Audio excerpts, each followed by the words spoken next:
Fitaccen mawaƙi a masana'antar shirya fina-finan Hausa ta Kannywood wato Naziru M. Ahmad, wanda aka fi sani da Naziru Sarkin Waƙa, ya sake gina wani katafaren gida na miliyoyin kuɗaɗe a jihar Kano.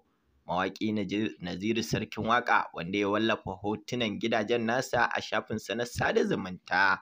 Hakika hotunan sun ja hankali tare da janyo tafka muhawara, inda mutane da dama suka shiga taya shi fatan alkhairi, yayin da a gefe guda kuma waɗansu ke bayyana ra'ayoyinsu kan wannan katafaren gida da fitaccen mawaƙi Naziru Sarkin Waƙa ya gina a Kano.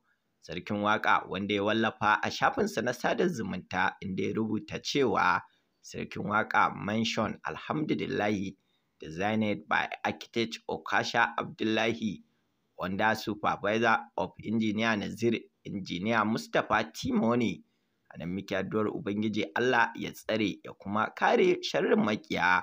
Ubangiji Allah ya ƙara linka arziki, amin summa amin.